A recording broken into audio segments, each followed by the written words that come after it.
Technology and information transparency పెరిగే కొద్దీ కొత్త రకమైనటువంటి డబ్బులు సంపాదించే మార్గాలు అనేటువంటిది రావడం జరుగుతుంది.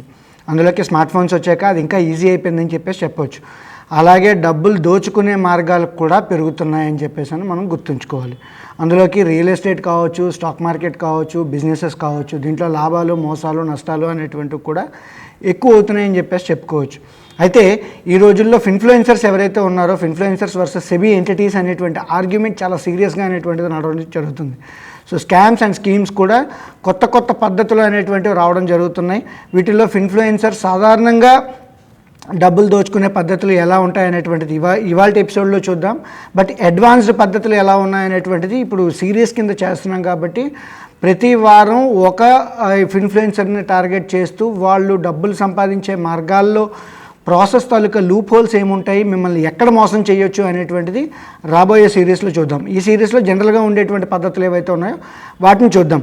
వాటికి తోడుగా సెబీ ఆర్డర్స్ ఏవైతే ఉన్నాయో, అంటే ఎస్పెషలీ ఇన్ఫ్లుయెన్సర్స్ మీద కావచ్చు, లేదంటే అన్రెగ్యులేటెడ్ ఇన్వెస్ట్మెంట్ అడ్వైజర్స్ మీద ఇచ్చినటువంటి ఆర్డర్స్ ఏవైతే ఉన్నాయో వాటిని కలిపి అనలైజ్ చేస్తాం. కాబట్టి సో రాబోయే రోజుల్లో మేము చేసేటువంటి ఈ వీడియో సిరీస్ ఏదైతే ఉంటుందో, ఇన్ఫ్యాక్ట్ ఎవరైనా సెబీ అఫీషియల్స్ కావచ్చు, మార్కెట్ ఇన్ఫ్రాస్ట్రక్చర్ ఇన్స్టిట్యూషన్ తాలూకా మెంబర్స్ ఎవరైనా చూస్తే అట్లీస్ట్ దీన్ని సువోమోటోగా, అంటే ఇప్పుడు మేము చెప్పబోయేటువంటి వీడియో సిరీస్లో వివరించబోయేటువంటి వివరాలని మెయిన్ ప్రామాణికంగా తీసుకొని ఒకవేళ ఇన్వెస్టిగేషన్ మొదలుపెట్టినా కూడా that would be great. And it will enhance the capital markets మీద ఉండేటువంటి ట్రస్ట్ అనేటువంటిది పెంచడానికి అవకాశం ఉంటుందని చెప్పుకోవచ్చు.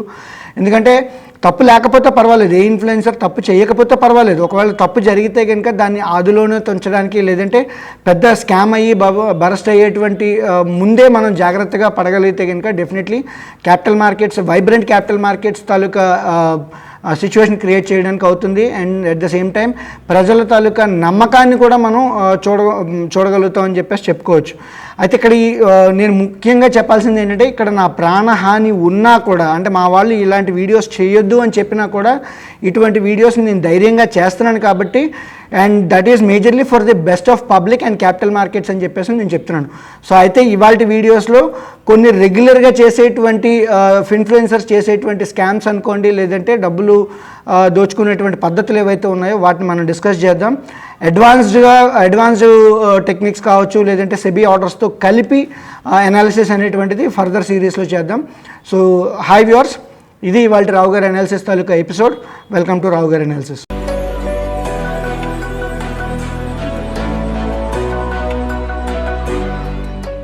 సో రీసెంట్గా మా తాలూకా సోషల్ అవేర్నెస్ యాడ్స్ ఏవైతే ఉన్నాయో, ఎస్పెషలీ ఇన్ఫ్లుయెన్సర్స్ గురించి కావచ్చు, అన్రిజిస్టర్డ్ అడ్వైజర్స్ గురించి కావచ్చు, అన్రెగ్యులేటెడ్ ఇన్వెస్ట్మెంట్స్ గురించి కావచ్చు, ఒక యాడ్ క్యాంపెయిన్ని చూసి మాకు ఒక పర్సన్ అనేటువంటిది ఫోన్ చేయడం జరిగింది. ఆయన ఇచ్చినటువంటి ఇన్ఫర్మేషన్, ప్రాథమికమైనటువంటి ఇన్ఫర్మేషన్ బట్టి మాకు అర్థమైంది ఏంటి అంటే, తను ఎవరో ఇన్ఫ్లుయెన్సర్ని ఫాలో అయ్యాడు. ఫాలో అయిన దగ్గర నుంచి ఏంటి అంటే, సో తన తాలూకా అకౌంట్ గురించి కావచ్చు, వాళ్ళు ఇస్తున్నటువంటి రికమెండేషన్స్ గురించి కావచ్చు, కొంత డౌట్ అనేటువంటిది వచ్చి, సో మేము ఏంటంటే సెబీ రిజిస్టర్డ్ కాబట్టి మమ్మల్ని అప్రోచ్ అవ్వడం జరిగింది.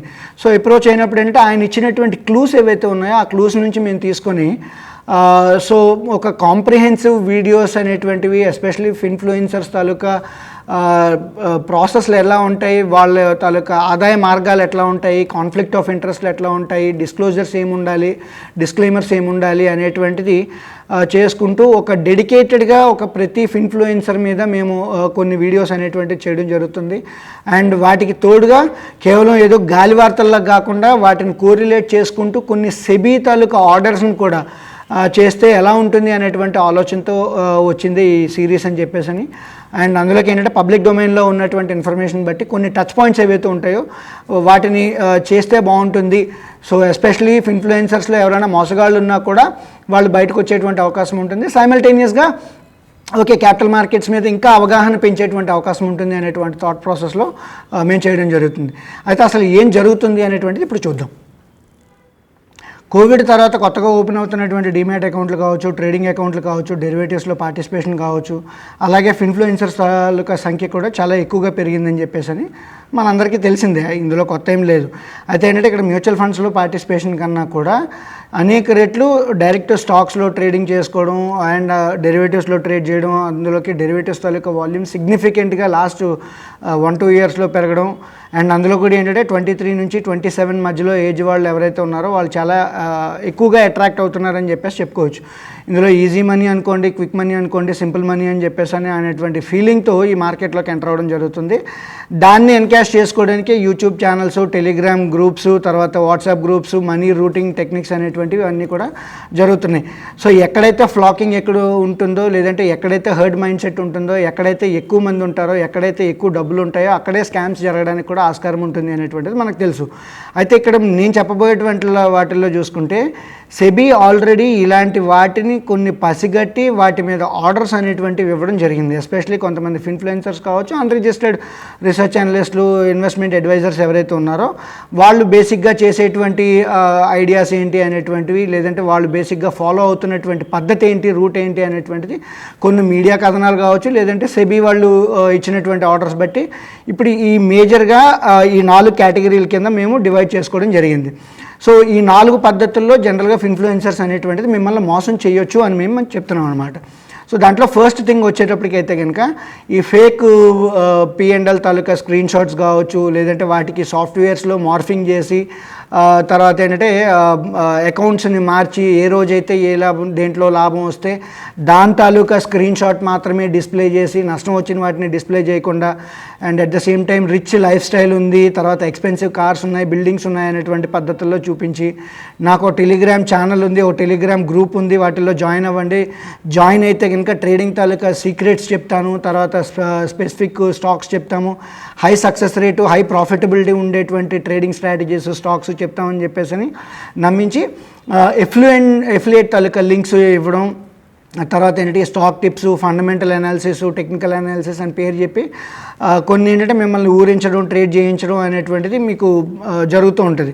సో అక్కడ ఏంటి అంటే ఒకవేళ స్టాక్ కనుక మీరు కొనకపోతే, లేదంటే వాళ్ళు ఇచ్చినటువంటి రికమెండేషన్ మీద మీరు యాక్ట్ చేయకపోతే మీరేదో మీరేదో మిస్ అవుతున్నారు, లేదంటే మీరేదో నష్టపోతున్నారు, మీ దగ్గర ఇది లేదు అనేటువంటి ఫియర్ ఆఫ్ మిస్సింగ్ అవుట్ అనేటువంటి ఇండ్యూస్డ్ ఫ్యాక్టర్ ఏదైతే ఉంటుందో దాన్ని ఏంటంటే ఓకే మిమ్మల్ని ఆకర్షించేలాగా, రేకెత్తించేలాగా, ప్రేరేపించేలాగా ఈ స్క్రీన్ షాట్స్ అనేటువంటి పెట్టడం, తర్వాత ఏంటంటే మెసేజెస్ అనేటువంటివి పంపించడం అనేటువంటి చూస్తుంటారు.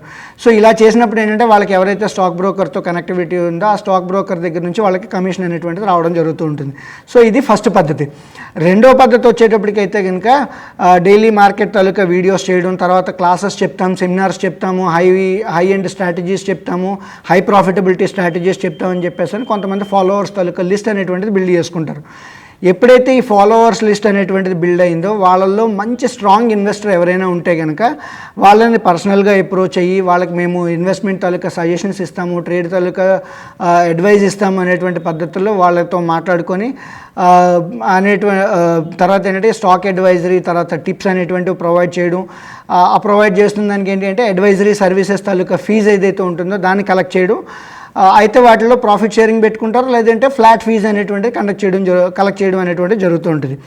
మూడో పద్ధతికి వచ్చేటప్పుడైతే కనుక ఇలా ఎవరైతే ఫాలోవర్స్ తాలూకా లిస్ట్ ఉందో వాళ్ళ దగ్గర ఏంటంటే ఎవరైతే తక్కువ అమౌంట్ పెట్టగలరో, అంటే ఎక్కువ అమౌంట్ లేని వాళ్ళ దగ్గర ఏంటంటే 1 లక్ష రూపాయలు, 2 లక్షల రూపాయలు ఇవ్వండి, మీ అకౌంట్లో ట్రేడ్ చేస్తాము.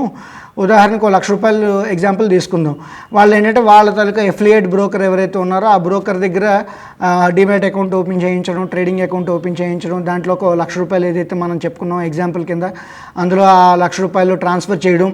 తర్వాత ఏంటంటే ఆ 1 లక్ష రూపాయలని ట్రాన్స్ఫర్ చేయడానికి మేము ట్రేడ్ చేస్తాము, మీ యూజర్ ఐడీస్, పాస్వర్డ్స్ తీసుకొని అని చెప్పేసి మీ తరపున వాళ్ళు ఈ ఇన్ఫ్లుయెన్సర్ ఎవరైతే ఉన్నారో వాళ్ళు ట్రేడ్ చేయడం జరుగుతుంటుంది. అయితే ఈ 1 లక్ష రూపాయలు జీరో అవ్వడమో లేకపోతే 2 లక్షల రూపాయలు అవడమో జరుగుతుంటుంది. జనరల్గా అయితే కనుక 2 లక్షలు అవడం కన్నా జీరో అవ్వడానికే స్కోప్ ఎక్కువ ఉంటుంది. ఒకవేళ జీరో అయిపోతే కనుక నష్టం వచ్చింది కాబట్టి ఇంక వాళ్ళు ఫోన్లు ఆన్సర్ చేయరు, వాళ్ళు మీ తాలూకా ఏవైతే మెయిల్స్ రిక్వెస్ట్ కావచ్చు, ఫోన్ రిక్వెస్ట్ కావచ్చు దానికైతే కనుక రెస్పాన్స్ ఉండదు, ఏమీ ఉండదు. ఒకవేళ లాభం వచ్చింది అనుకుందాం, అదృష్టవశాత్తు ఈ 1 లక్ష రూపాయలు 2 లక్షల రూపాయలు అయితే చూసారా నా తెలివితేటలు ఎలా ఉన్నాయో, నా తాలూకా పర్ఫార్మెన్స్ ఎలా ఉందో, నా తాలూకా స్ట్రాటజీ ఎంత బాగుందో అని చెప్పేసి దాంట్లో ప్రాఫిట్ షేరింగ్ కింద 50,000 రూపాయలు తీసుకోవడం జరుగుతుంటుంది. సో ఈ గేమ్ అనేటువంటిది మల్టిపుల్ పీపుల్తో, మల్టిపుల్ మెంబర్స్తో అనేటువంటి చేయడం జరుగుతూ ఉంటుంది.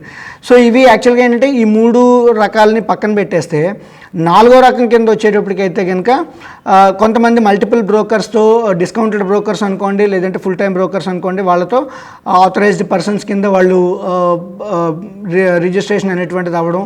ఆ తర్వాత ఈ ఫాలోవర్ బేస్ ఏదైతే ఉంటుందో ఈ ఫాలోవర్ బేస్లో నచ్చిన వాళ్ళకి ఏంటంటే ట్రేడింగ్ అకౌంట్లు, తర్వాత డిమాట్ అకౌంట్లు ఓపెన్ చేసుకోవడం, వీళ్ళు ఇచ్చినటువంటి స్టాక్ రికమెండేషన్స్ మీద అవతల వాళ్ళు ఎవరైనా సరే ఇన్వెస్ట్ చేసినా, ట్రేడ్ చేసినా వాళ్ళకి కొంత కమిషన్ అనేటువంటిది రావడం జరుగుతుంటుంది. ఆ కమిషన్ ఏంటంటే ఈ బ్రోకర్స్ తాలూకా డాష్ బోర్డ్ ఏదైతే ఉంటుందో సో ఆ డాష్ బోర్డ్ని ట్రాక్ చేసుకుంటూ వీళ్ళకి ఏదైతే ఎంత కమిషన్ వస్తుంది ఏంటి అనేటువంటిది వీళ్ళు ఫైండ్ అవుట్ చేసుకొని ఆ వచ్చిన కమిషన్ నుంచి కొంత వాటా అనేటువంటిది వీళ్ళు తీసుకోవడం జరుగుతుంటుంది. ఇది 4th పద్ధతి. ఇవన్నీ జనరల్గా తెలిసినవే. సో ఈ 4 మేజర్ మోడల్స్లు ఏవైతే ఉన్నాయో, మోడల్స్ ఆపరెండిస్ అనుకోండి, ఇవన్నీ కూడా చాలా కామన్గా ఉన్నవి, అందరికీ తెలిసినవి.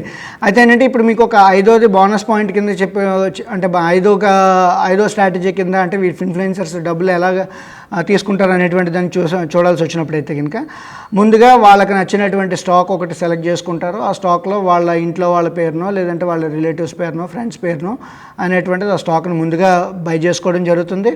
ఆ తర్వాత ఆ స్టాక్ మీద ఏంటంటే ఒక technical video, fundamental analysis video అద్భుతంగా ఉంది అని చెప్పేసి అని ప్రొజెక్ట్ చేస్తూ తక్కువ టైంలో ఎక్కువ పెరుగుతుంది, ఎక్కువ లాభాలు వస్తాయి అనేటువంటి పద్ధతుల్లో మాట్లాడుకుంటూ ఒక వీడియో రిలీజ్ చేస్తారు. ఆ వీడియోని తీసుకెళ్ళి టెలిగ్రామ్ ఛానల్లోనో, గ్రూప్లోనో పెడతారు. అప్పుడు ఏంటంటే ప్రైస్ ఆటోమేటిక్గా స్లోగా పెరుగుతూ ఉంటుంది. ఎప్పుడైతే ప్రైస్ పెరుగుతూ ఉంటుందో ఆబ్వియస్లీ వాళ్ళు ప్రాఫిట్ బుక్ చేసుకోవడానికి టైం వస్తుంది కాబట్టి వాళ్ళు పంప్ అండ్ డంప్ స్ట్రాటజీలో వాళ్ళు ఏంటంటే ప్రాఫిట్ బుక్ చేసుకోవడం అనేటువంటి జరుగుతుంది. అప్పుడు ఏమవుతుందంటే కొన్నిసార్లు ఇంకా అక్కడ నుంచి స్టాక్ బాగా పెరిగితే కనుక వెల్ అండ్ గుడ్, పెరగకపోతే కనుక ఇన్వెస్టర్స్కి మొండి చెయ్యి and at the same time వాళ్ళకి నష్టాలు అనేటువంటి మూట కొట్టుకోవడం కామన్ అయిపోతుంటుంది.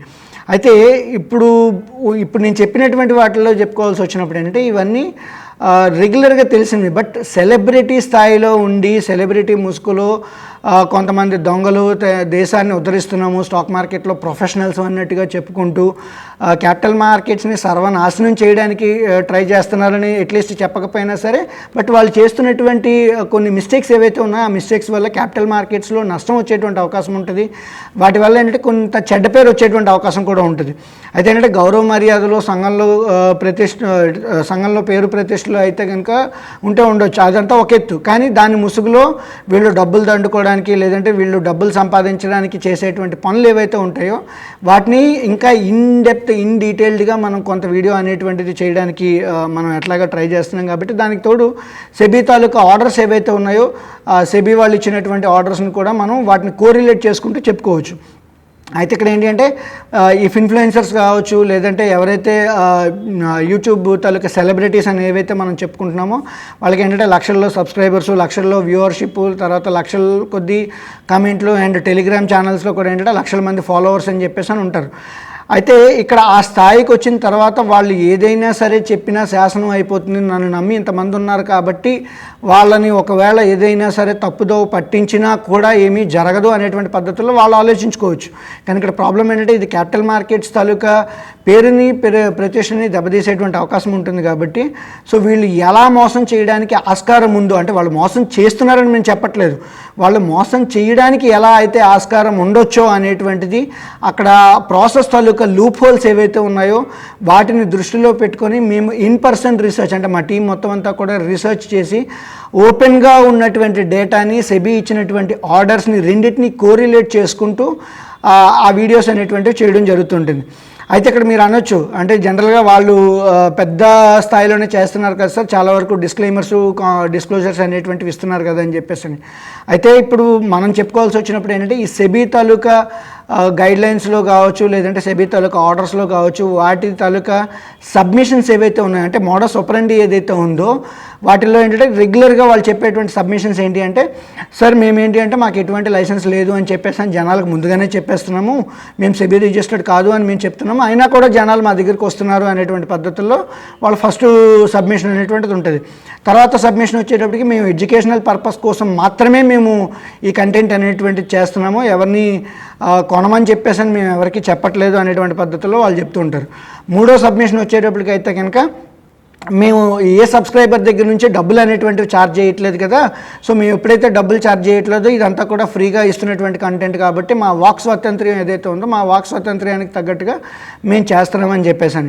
తర్వాత మేము ఇచ్చినటువంటి ఇన్ఫర్మేషన్లో ఎక్కడ తప్పు లేదు కాబట్టి సో మమ్మల్ని ఎక్కడా కూడా తప్పు పట్టడానికి లేదు అనేటువంటి పద్ధతుల్లో ఈ ఇన్ఫ్లుయెన్సర్స్ ఎవరైతే ఉన్నారో లేదంటే యూట్యూబ్ సెలబ్రిటీస్ ఎవరైతే ఉన్నారో వాళ్ళు చెప్పడం జరుగుతుంటుంది. తర్వాత ఏంటంటే మా సబ్స్క్రైబర్లు ఎవరైతే ఉన్నారో ప్రస్తుతానికి మార్కెట్ పెరుగుతున్నది కదా, మార్కెట్ మొమెంటంలో ఉంది కదా, మా రికమెండేషన్స్ మీద కూడా వాళ్ళకి మంచి డబ్బులు వస్తున్నాయి కదా, సో డబ్బులు వస్తున్నప్పుడు మీకున్న నష్టం ఏంటి, మీకున్న బాధ ఏంటి అని చెప్పేసి అనే సబ్మిషన్ కూడా వాళ్ళు చెప్తూ ఉంటారు. ఇది మాత్రమే కాకుండా మేము గ్రూప్లో మంచి మంచి మెటీరియల్ కంటెంట్ అనేటువంటిది పోస్ట్ చేస్తున్నాము. సో దాన్ని చూసి సబ్స్క్రైబర్స్ అనేటువంటిది పెరుగుతున్నారు. దానికి మేము ప్రత్యేకించి చేస్తున్నది ఏమీ లేదు, ఓన్లీ ఉన్నటువంటి కంటెంట్ ఏదైతే ఉందో కొంచెం బ్యూటిఫైడ్గా మేము చెప్పడం జరుగుతున్నది అని చెప్పేసి ఈ సబ్మిషన్స్ అనేటువంటివి ఉంటాయి. అయితే ఇప్పుడు నేను చెప్పినటువంటి సబ్మిషన్స్ అన్నీ కూడా టు ఎన్ ఎక్స్టెంట్ కరెక్టే, కానీ వాటిని కూడా దృష్టిలో పెట్టుకొని సెబీ ఇచ్చినటువంటి గైడ్లైన్స్ కావచ్చు, ఆర్డర్స్ కావచ్చు, కొన్ని కేసెస్ ఏవైతే ఉన్నాయో ఆ కేసెస్ని మేము స్టడీ చేసి ఇప్పుడు ఇక్కడ లూప్ హోల్స్ ఏమున్నాయి, ఎట్లా ఉండొచ్చు, ఈ ఇన్ఫ్లుయెన్సర్ ఎక్కడ తప్పు చేయొచ్చు అనేటువంటి వాటిని మాత్రమే మేము హైలైట్ చేయడం జరుగుతుంది. అండ్ వాళ్ళ మీద మేము చేసేటువంటి రీసెర్చ్ ఏదైతే ఉంటుందో వారానికి ఒక ఇన్ఫ్లుయెన్సర్ని టార్గెట్ చేసుకొని వాళ్ళ తాలూకా మోడస్ ఆపరెండి కావచ్చు, లేదంటే వాళ్ళ తాలూకా ప్రాసెస్ తాలూకా లూప్ హోల్స్ ఏవైతే ఉన్నాయో ఆ లూప్ హోల్స్ ఏవైతే ఉన్నాయో వాటిని మేము సెబీ తాలూకా ఆర్డర్స్తో కోరిలేట్ చేసి, అంటే గతంలో వచ్చినటువంటి ఇన్ఫర్మేషన్ అంతా ఏదైతే ఉందో దాన్ని కోరిలేట్ చేసుకుంటూ ఆ వీడియోస్ అనేటువంటివి చేయడం జరుగుతుంది. ముఖ్యంగా మేము ముగ్గురు ఇన్ఫ్లుయెన్సర్స్ అనేటువంటిది వాళ్ళ మీద చేయడం జరుగుతుంది. ఆ ముగ్గురు ఇన్ఫ్లుయెన్సర్స్ ఎవరన్నది వారానికి ఒకటి చొప్పున మేము రిలీజ్ చేస్తాం కాబట్టి stay tune to that. And అలాగే వాళ్ళు మనీని ఎలా రూట్ చేయడానికి అవకాశం ఉంది, అంటే మిమ్మల్ని ఎలాగ మోసం చేయడానికి అవకాశం ఉంది, లేదంటే మిమ్మల్ని నష్టపరచడానికి ఎలాంటి అవకాశం ఉంది, లేదంటే వాళ్ళ స్వార్థానికి మనీని ఎలా రూట్ చేయడానికి అవకాశం ఉంది అనేటువంటి రీసెర్చ్తో పాటు ఆ డాట్స్ని ఏవైతే ఉన్నాయో ఆ డాట్స్ని కనెక్ట్ చేయడానికి ట్రై చేస్తామని చెప్పేసి మీకు చెప్తున్నాం. అండ్ అటువంటి సిచ్యువేషన్లో మీరు ఏం చేయొచ్చు అనేటువంటిది కూడా, లేదంటే ఏం జరగాలి అనేటువంటిది మనం చూద్దాం. మీరు అడగవచ్చు, సార్ ఆల్రెడీ మార్కెట్లు పెరుగుతున్నాయి కదా, మాకు డబ్బులు వస్తున్నాయి కదా, ఇంకా మీకు ఏంటి బాధ అని చెప్పేసి అని మీరు అడగవచ్చు. అయితే ఇక్కడ ప్రాబ్లం ఏంటంటే మీరు డబ్బులు సంపాదిస్తున్నారా నష్టపోతున్నారా అనేటువంటిది కాదు. జనరల్గా క్యాపిటల్ మార్కెట్స్ తాలూకా స్మూత్ ఫంక్షనింగ్ ఏదైతే ఉంటుందో ఆ స్మూత్ ఫంక్షనింగ్ కోసం అనేటువంటిది అందులోకి లక్షల మంది మనకి అక్కడ ఏంటంటే సబ్స్క్రైబర్స్ కింద, ఫాలోవర్స్ కింద, అందులోకి ఏంటంటే కొంతమంది డిమాట్ అకౌంట్స్ ఆల్రెడీ ఓపెన్ చేసి వాళ్ళ మీద ట్రస్ట్తో అనేటువంటి ఫ్యాక్టర్తో ఎప్పుడైతే వాళ్ళు బండి అనేటువంటిది నడుపుతున్నారో, సో ఇక్కడ క్యాపిటల్ మార్కెట్స్ తాలూకా ఫంక్షనింగ్ అనేటువంటిది చాలా ఇంపార్టెంట్. ఎస్పెషల్లీ మనం సెబీ గురించి మాట్లాడుకునేటప్పుడు ఏంటంటే ఇన్వెస్టర్స్ తాలూకా ప్రొటెక్షన్ అనేటువంటిది ఏదైతే ఉందో అది చాలా పరమావధి కింద సెబీ అనేటువంటిది చూస్తుంది. సో ఎక్కడైనా తప్పు జరుగుతున్నప్పుడు ఆ తప్పుని పట్టుకొని వాళ్ళు ఇన్వెస్టిగేషన్ చేయడం, ఆ ఇన్వెస్టిగేషన్ చేసిన తర్వాత అక్కడ ఏదైనా మిస్టేక్స్ ఉంటే కనుక కరెక్ట్ చేయడం, పెనాల్టీ వేయడం, తర్వాత ఏంటంటే శిక్షణ ఏమైనా ఉంటే కనుక శిక్షణ అనేటువంటిది ఖరారు చేయడం అనేటువంటిది జరుగుతుంటుంది. సో ఇక్కడ మదుపరులు కావచ్చు, మార్కెట్ పార్టిసిపెంట్స్ అనుకోండి, ఇన్వెస్టర్స్ అనుకోండి, ట్రేడర్స్ అనుకోండి, వాళ్ళ తాలూకా ఇంట్రెస్ట్ ఏదైతే ఉంటుందో వాళ్ళకి best of the class markets అనేటువంటి ఆపర్చునిటీ ఇవ్వడం, best of the functioning of the capital markets అనేటువంటి చేయాలి అనేటువంటి పద్ధతుల్లో వీళ్ళు ఉంటారు. అందులోకి ఏంటంటే మనకి ఆల్రెడీ స్కామ్ 1992 మూవ్ సిరీస్ ఏదైతే చూసామో దాంట్లో ఏంటంటే హర్షద్ మెహతా టైంలో కూడా ఏంటంటే తను రికమెండ్ చేసినటువంటి స్టాక్స్ ఏవైతే ఉన్నాయో మార్కెట్లు పెరగడం, తర్వాత స్టాక్స్ పెరగడం, అట్ ద సేమ్ టైం ఇన్వెస్టర్స్కి ప్రాఫిట్స్ అనేటువంటివి రావడం జరిగింది. అయితే ఇక్కడ ఒక్కసారి మార్కెట్లుగా పడేటప్పుడు ఏంటంటే అక్కడ హర్షద్ మెహతాని నిందించారు, తర్వాత అంటే క్యాపిటల్ మార్కెట్స్ని నిందించారు. అసలే స్టాక్ మార్కెట్లు అండ్ రియల్ ఎస్టేట్ అంటే కనుక బోల్డ్ కుంభకోణాలు అనేటువంటి పద్ధతుల్లో మాట్లాడుతుంటారు. సో స్కామ్స్ అనేటువంటి మాటల్లో మాట్లాడుతుంటారు. సో ఆ స్కామ్ జరగకుండా ఉండడం కోసం అని చెప్పేసి ఈ స్టాక్ అంటే సెబీ కావచ్చు, లేదంటే మార్కెట్ ఇన్ఫ్రాస్ట్రక్చర్ ఇన్స్టిట్యూషన్ డిపాజిటరీస్ కావచ్చు, ఎక్స్చేంజెస్ కావచ్చు, వీళ్ళు ఏంటంటే కన్కరెంట్ ఆడిట్స్ అనేటువంటివి చేయడం జరుగుతుంటుంది. సో ఈ కన్కరెంట్ ఆడిట్స్ అనేటువంటిది ఏంటంటే ప్రమాదం జరిగిన తర్వాత అనేటువంటిది కాకుండా ప్రమాదం జరగకుండా ఉండడం కోసం అనేటువంటి పద్ధతుల్లో వీళ్ళు చేస్తూ ఉంటారనమాట.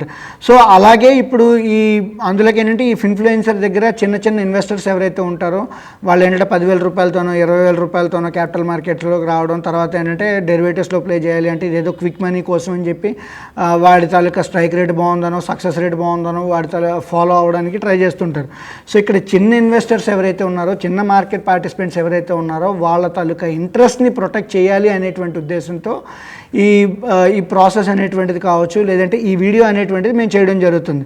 అందులోకి ఇక్కడ ఒక ఇన్ఫ్లుయెన్సర్ ఒక్క ప్రాసెస్ తప్పినా కూడా, లేదంటే ఎక్కడైనా చిన్న మిస్టేక్ జరిగినా కూడా ఏంటి అంటే దాని తాలూకా ఇంపాక్ట్ చాలా ఎక్కువ ఉంటుంది. ఇక్కడ నేను మోసం అనట్లేదు, అక్కడ ప్రాసెస్ అనేటువంటిది ఏదైనా తప్పితే కనుక నష్టం అనేటువంటిది, డ్యామేజ్ అనేటువంటిది చాలా ఎక్కువ ఉంటుంది. And at the same time మార్కెట్స్కి మళ్ళీ చెడ్డ పేరు వచ్చేటువంటి అవకాశం ఉంటుంది. సో అటువంటి చెడ్డ పేరు రాకుండా ఉండడం కోసం కాస్త ముందస్తు జాగ్రత్త కింద ఇప్పుడు నేను హైలైట్ చేయబోయేటువంటి పాయింట్స్, ఇవాళ హైలైట్ చేసినటువంటి పాయింట్స్ పక్కన పెట్టేస్తే రాబోయే రోజుల్లో మేము చేసేటువంటి వీడియోల తాలూకా హైలైట్స్ ఏవైతే ఉంటాయో వాటిని అట్లీస్ట్ సెబీ సుమోటోగా తీసుకొని వాటిలో ఇన్వెస్టిగేషన్ చేయాలి. అట్ ద సేమ్ టైం ఒకవేళ మార్కెట్ ఇన్ఫ్రాస్ట్రక్చర్ ఇన్స్టిట్యూషన్స్ ఎవరైతే ఉన్నారో వాళ్ళు కూడా ఒక అడుగు ముందుకు వేసి అట్లీస్ట్ స్క్రీన్ చేసినా కూడా దట్ వుడ్ బి గ్రేట్ అని చెప్పేసి చెప్పుకోవచ్చు.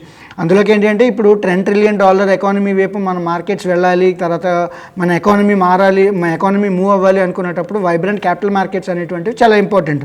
సో అటువంటి వైబ్రెంట్ క్యాపిటల్ మార్కెట్స్కి ఏంటి అంటే కనుక strong and solid capital market functioning అనేటువంటిది ఇంపార్టెంట్ అవుతుంది. సో అటువంటి సిచ్యువేషన్లో ఇటువంటి ఫ్రాడ్స్ కావచ్చు, స్కామ్స్ కావచ్చు తగ్గించాలి అనుకునేటప్పుడు ఆబ్వియస్లీ ఇటువంటి మిస్హ్యాప్స్ ఏవి జరగకుండా ఉండడం అనేటువంటిది చూసుకోవడం చాలా ఇంపార్టెంట్ అని చెప్పేసి చెప్పుకోవచ్చు. అండ్ ఇప్పుడు నేను చెప్పేటువంటి పాయింట్స్ కంటే ఇవాళ కాదు, రాబోయేటువంటి వీడియోస్లో నేను చెప్పేటువంటి పాయింట్స్ క్యూస్ తీసుకుంటే కనుక ఆబ్వియస్లీ రిస్క్ని తగ్గించవచ్చు. సో క్యాపిటల్ మార్కెట్స్ తాలూకా స్మూత్ ఫంక్షనింగ్ ఏదైతే ఉంటుందో అది పెంపొందించవచ్చు. ఇన్వెస్టర్స్ తాలూకా ప్రొటెక్షన్ ఏదైతే ఉంటుందో, ఇన్వెస్టర్స్ తాలూకా ఇంట్రెస్ట్ ఏదైతే ఉంటుందో దాన్ని ప్రొటెక్ట్ చేయొచ్చు. సైమల్టేనియస్గా నమ్మకాన్ని కూడా బిల్డ్ చేయొచ్చు అని చెప్పేసి చెప్తున్నాం. సో స్టార్టింగ్లో చెప్పినట్టుగా ఏంటంటే రాబోయే రోజుల్లో ప్రతి ఒక్క ఇన్ఫ్లుయెన్సర్ తాలూకా ఓపెన్ డేటా, అంటే మేము ఇన్డెప్త్ డీటెయిల్స్ కాకపోయినా సరే ఓపెన్ పబ్లిక్ డొమైన్లో ఉన్నటువంటి డేటాతోనే వీడియో అనేటువంటిది చేయడం జరుగుతుంది. దాంట్లో ప్రాబబుల్ లీకేజెస్ ఏమున్నాయి అనేటువంటిది మేము ఐడెంటిఫై చేయడం జరుగుతుంది. సో సెబీ కావచ్చు, అదర్ ఇన్స్టిట్యూషన్స్ అనేటువంటిది ఆ క్యూస్ అనేటువంటిది తీసుకొని ఒకవేళ ఇన్వెస్టిగేషన్ అనేటువంటిది చేస్తే ఫ్రాడ్స్ ఏవి లేవు అంటే కనుక ఆబ్వియస్లీ ఇన్ఫ్లుయెన్సర్ హ్యాపీ, మనము హ్యాపీ, క్యాపిటల్ మార్కెట్స్ ఫంక్షనింగ్ కూడా హ్యాపీ, సెబీ కూడా హ్యాపీ అని చెప్పేసి చెప్తున్నాం. సో ఇక్కడ మేము చెప్పేది ఏంటి అంటే కనుక దీన్ని ఎలా జరిపించవచ్చు, ఎలా జరగాలి అనేటువంటిది ఎలా ఉంటుంది అనేటువంటిది ఒకసారి చూద్దాం మనం. సో ఇంత చెప్పినా కూడా జనరల్గా కొంతమందికి వ్యూవర్స్కి ఏంటి అంటే కనుక మేము వాళ్ళ రికమెండేషన్స్ని ఫాలో అవుతున్నాం కదా, వాళ్ళ రికమెండేషన్స్ని ఫాలో అవుతున్నా కూడా మాకు డబ్బులు వస్తున్నాయి కదా, అయినా కూడా మీకు ఉండేటువంటి నష్టం ఏంటి, మీకు జరిగేటువంటి నష్టం ఏంటి అని చెప్పేసి మళ్ళీ ఇంకొకసారి కొంతమంది అడుగుతూ ఉంటారు. ఎందుకంటే అడిగిన ప్రశ్నే అడుగుతూ ఉంటారు కాబట్టి. సో ఇక్కడ ఇంకొకలా చెప్పాల్సి వచ్చినప్పుడు ఏంటంటే ఇక్కడ ప్రాఫిట్ ఆర్ లాస్తో పని లేదు. సో సెబీ జనరల్గా చూసేది ఏంటి అంటే ప్రాసెస్ అనేటువంటిది కరెక్ట్గా ఉందా లేదా, ప్రతి ఒక్కళ్ళు క్యాపిటల్ మార్కెట్స్కి కోరిలేట్ అయి ఉన్న వాళ్ళు సరైనటువంటి ప్రాపర్ ఫంక్షనింగ్ అనేటువంటిది చేస్తున్నారా లేదా అనేటువంటి పద్ధతుల్లో వాళ్ళు చూడడం జరుగుతుంటుంది. సో జనరల్గా ఎవరికైనా ఇన్వెస్టర్కి డబ్బులు నష్టపోయారు ట్రేడింగ్ వల్ల అంటే కనుక సెబీ వచ్చి రీఎంబర్స్ చేయదు. సో సెబీ ఎంతసేపు ఏంటంటే ప్రాసెస్ పర్ఫెక్ట్గా ఉందా లేదా అనేటువంటిది చూస్తుంది. మీకు లాస్ వచ్చినంత మాత్రాన సెబీ రీఎంబర్స్ చేయదు, అండ్ లాభం వచ్చింది కదని చెప్పి మీ దగ్గర నుంచి సెబీ డబ్బులు తీసుకోదు. అయితే ఇక్కడ ఏంటంటే ప్రాసెస్ పర్ఫెక్ట్గా ఉందా లేదా, క్యాపిటల్ మార్కెట్స్ ఫంక్షనింగ్ అనేటువంటిది ప్రాపర్గా ఉందా లేదా, and is of doing business అనేటువంటిది బాగానే ఉందా లేదా, ప్రతి ఒక్కరికి ఈక్వల్ ఆపర్చునిటీ ఉందా లేదా అనేటువంటి పద్ధతుల్లోనే చూడాలి. అయితే మీరు ఇంకొకలా అడగొచ్చు నన్ను, సార్ మీరేమో సెబీ రిజిస్టర్డ్ రీసెర్చ్ అనలిస్ట్ అంటున్నారు కదా, సో మరి వాళ్ళ దగ్గర నుంచి బిజినెస్ లాక్కోవడానికి మీరు ఇటువంటి వీడియోస్ ఏమైనా చేస్తున్నారేమో అని చెప్పేసి అని మీరు అడగొచ్చు. Okay, to an extent okay, ఇక్కడ మా తాలూకా బిజినెస్తో పాటు క్యాపిటల్ మార్కెట్స్ తాలూకా ప్రొటెక్షన్ అనేటువంటిది పరమావధి అని చెప్పేసి మనం చెప్పుకోవచ్చు. At the same time process ఏదైతే ఉందో అందరూ ప్రాసెస్ సరిగ్గా ఫాలో అవుతున్నారా లేదా అనేటువంటిది రివ్యూ చేసుకోవడం కూడా చాలా ఇంపార్టెంట్ అని చెప్పొచ్చు. అయితే ఇక్కడ నేను సెబీలో రిజిస్టర్ అయ్యింది ఏంటి అంటే ఒక రీసెర్చ్ అనలిస్ట్గా ఇండివిజువల్గా రిజిస్టర్ అయ్యాను, సోల్ ప్రొపరేటర్గా రిజిస్టర్ అయ్యాను. ఒక మనిషి మ్యాక్సిమం సర్వ్ చేయగలిగితే మహా అయితే 500 మంది, అంతకు మించి ఎవరు సర్వ్ చేయలేరు. ఎందుకంటే అందులోకి మార్కెట్తో ఉన్నటువంటి కండిషన్స్, వాలటాలిటీ, ప్రతి క్లయింట్తో సరైనటువంటి ర్యాపో మెయింటైన్ చేసుకుంటూ వాళ్ళ తాలూకా ఇన్వెస్ట్మెంట్స్ గురించి అప్డేట్ చేసుకుంటూ వాళ్ళ తాలూకా రిస్క్ ప్రొఫైల్ని చూడాలా లేదా, లేదంటే ట్రేడింగ్ స్ట్రాటజీస్ అన్నీ పర్ఫెక్ట్గా ఉన్నాయా లేవా, అందులోకి ఏంటంటే మార్కెట్స్ యూనిడైరెక్షనల్గా హైలీ వాలటైల్ అయ్యేటప్పుడు ఏంటంటే పొజిషన్స్ని కేర్ తీసుకోవాల్సినటువంటి అవసరం ఉంటుంది. కాబట్టి సో ఒక మనిషి మహా అయితే 500 మందికి సర్వ్ చేయగలుగుతారు. ఇన్ఫ్యాక్ట్ నేనైనా సరే ఒక 500 మందికి సర్వ్ చేయగలుగుతానేమో. బట్ ఇక్కడ ఏంటి అంటే ఆ ఇన్ఫ్లుయెన్సర్స్ దగ్గర ఎవరైతే ఉన్నారో లక్షల్లో సబ్స్క్రైబర్స్ ఉన్నారు, లక్షల్లో రిటైలర్స్ ఉన్నారు. కాబట్టి వాళ్ళ తాలూకా భద్రత కోసం అని చెప్పేసి అనుకోండి, క్యాపిటల్ మార్కెట్స్ మీద ట్రస్ట్ పెరగడం కోసం అనేటువంటి ఉద్దేశంతో ఈ వీడియో సిరీస్ అనేటువంటిది మేము చేస్తున్నాము. మళ్ళీ ఇంకొకసారి చెప్తున్నాను, నా మీద ఏంటంటే కొంత డేంజర్ ఉన్నా కూడా, మా వాళ్ళు వద్దు అంటున్నా కూడా ఇటువంటి వీడియో సిరీస్ని చేస్తున్నాను అంటే కనుక మేజర్గా ఒక క్యాపిటల్ మార్కెట్ ప్రొఫెషనల్గా నా బిజినెస్ని నేను కాపాడుకోవాలి, నా ఇండస్ట్రీని నేను కాపాడుకోవాలి అనేటువంటి ఉద్దేశంతో ఈ వీడియో అనేటువంటిది నేను చేస్తున్నాను. సో ఫైనల్ కన్క్లూడింగ్ రిమార్క్స్ ఏంటి అనేటువంటిది ఒకసారి చూద్దాం. సో ఇక్కడ కన్క్లూడింగ్ రిమార్క్స్ కింద నేను చెప్పాల్సి వచ్చినప్పుడు ఏంటంటే, ఇక్కడ ఫ్రాడ్స్ కావచ్చు, మ్యానిపులేటివ్ ప్రాక్టీసెస్ ఏవైతే ఉంటాయో, సో అవి ఏంటంటే క్యాపిటల్ మార్కెట్ ఫంక్షనింగ్ అనేటువంటిది చాలా స్మూత్గా ఉండాలి. ప్రతి ఒక్కళ్ళ తాలూకా ట్రస్ట్, కాన్ఫిడెన్స్ అనేటువంటిది బిల్డ్ చేసుకోవాలి. సో జనరల్గా ఇక్కడ ఏదైనా ప్రాసెస్ తప్పినా కూడా, ఎవరికైనా నష్టం వచ్చినా కూడా, లేదంటే ప్రాసెస్లో ఏదైనా డ్యామేజ్ ఉన్నా కూడా ఏంటి అంటే సిగ్నిఫికెంట్ లాసెస్ వచ్చేటువంటి అవకాశం ఉంటుంది. ఇన్వెస్టర్స్ ఎవరైతే ఉంటారో వాళ్ళు నష్టపోయేటువంటి అవకాశం ఉంటుంది. దానివల్ల ఏంటంటే ట్రస్ట్, కాన్ఫిడెన్స్ అనేటువంటిది ఏదైతే ఉంటుందో, ఎస్పెషల్లీ క్యాపిటల్ మార్కెట్స్ తాలూకా ఇంటిగ్రిటీ ఏదైతే ఉంటుందో, ఇంటిగ్రిటీ దెబ్బతినేటువంటి అవకాశం ఉంటుంది. కాబట్టి అటువంటి నెగిటివ్ ఎఫెక్ట్ లేకుండా ఉండడం కోసం, సెక్యూరిటీస్ మార్కెట్ తాలూకా ప్రాపర్ ఫంక్షనింగ్ కోసం అని చెప్పేసి అని ఈ వీడియో అనేటువంటిది చేస్తున్నాం. అయితే ఇక్కడ ఏంటి అంటే జనరల్గా అడగొచ్చు, సో ఎవరినైనా సరే ప్రేరేపించి వాళ్ళ తాలూకా రిస్క్ ప్రొఫైల్ సెట్ కాకుండానే క్యాపిటల్ మార్కెట్స్లో ట్రేడ్ చేయిస్తున్నారంటే అప్పటికే వాళ్ళకి ఆల్రెడీ అపనమ్మకం అనేటువంటిది వస్తుంది. స్టాక్ మార్కెట్ అంటే కనుక వాళ్ళ దగ్గర ఉండేటువంటి తక్కువ అమౌంట్, లేదంటే వాళ్ళ రిస్క్ ప్రొఫైల్ సరిపోకపోతే వాళ్ళు ఇన్వెస్ట్మెంట్స్ అనేటువంటివి చేయడం, నష్టపోవడం అనేది జరుగుతుంటుంది. సో ఎప్పుడైతే నష్టపోతూ ఉంటారో, రేపు పొద్దున్న మళ్ళీ సరైనటువంటి ఆపర్చునిటీ వచ్చినా, ఒక మంచి ఇన్వెస్ట్మెంట్ అడ్వైజర్ వచ్చినా, లేదంటే ఒక మంచి రీసెర్చ్ అనలిస్ట్ వచ్చి ఒక మంచి ఆపర్చునిటీ ఇచ్చినా కూడా వాళ్ళకి ఏంటంటే ఈ గతకాల జ్ఞాపకాలు ఏవైతే ఉంటాయో ఒక పీడకలలుగా మిగిలిపోయి మళ్ళీ స్టాక్ మార్కెట్లోకి రావాలి అంటే కనుక చాలా భయపడేటువంటి అవకాశం ఉంటుంది. సో అటువంటి వాళ్ళకు కూడా కొంచెం బెటర్గా ఫైనాన్షియల్ సర్వీసెస్ అనేటువంటిది కావచ్చు, క్యాపిటల్ మార్కెట్స్ తాలూకా అవగాహన అనేటువంటిది పెంచితే ఎక్కడ మిస్టేక్ జరగవచ్చు అనేటువంటిది వాళ్ళకి ముందుగానే విజిలెంట్గా, డ్యూ డెలిజెంట్గా చెప్పగలిగితే కనుక obviously it will help all the nation కావచ్చు, పబ్లిక్ కావచ్చు, సెక్యూరిటీస్ మార్కెట్లో ఉన్న వాళ్ళు కావచ్చు. అండ్ మళ్ళీ ఇంకొకసారి నేను రిమైండ్ చేసుకునేది ఏంటి అంటే కనుక, మొత్తం ముగ్గురు ఇన్ఫ్లుయెన్సర్స్ ఎవరైతే ఉన్నారో, మేజర్ ఇన్ఫ్లుయెన్సర్స్ ఎవరైతే ఉన్నారో, సో వాళ్ళనే ఎగ్జాంపుల్స్ని తీసుకొని వాళ్ళ తాలూకా స్ట్రాటజీస్ ఏవైతే ఉన్నాయో, వాళ్ళ తాలూకా బిజినెస్ మోడల్ ఏదైతే ఉందో, బిజినెస్ మోడల్స్ ఆపరెండి ఏదైతే ఉందో, దాన్నే మేము అనాలిసిస్ చేయడానికి ట్రై చేస్తాము. పబ్లిక్గా ఉన్నటువంటి డేటాని సో ఇన్డెప్త్ అనాలిసిస్ అనేటువంటి చేయడానికి మా దగ్గర ఆస్కారం అనేటువంటిది ఉండదు. కాబట్టి సో ఒకవేళ వాటిల్లో ఏవైనా సరే మిస్హ్యాప్స్ ఉంటే కనుక సెబీ సువోమోటోగా తీసుకొని వాళ్ళ మీద ఇన్వెస్టిగేషన్స్ అనేటువంటి చేయాలి. చేసి ఆ ఇన్ఫ్లుయెన్సర్ క్లీన్గా, ప్లెయిన్గా ఉండాలి. And at the same time అందరూ బాగుండాలి అనేటువంటి థాట్ ప్రాసెస్లో మేము చేస్తున్నటువంటి ఈ చిరు ప్రయత్నం. ఇందులో ఎవరిని హర్ట్ చేయాలి అనేటువంటి ఉద్దేశంతో కాదు, కేవలం క్యాపిటల్ మార్కెట్స్ తాలూకా పరిరక్షణ కోసం మాత్రమే మేము చేస్తున్నామని చెప్పేసి మళ్ళీ ఇంకొకసారి చెప్తున్నాను.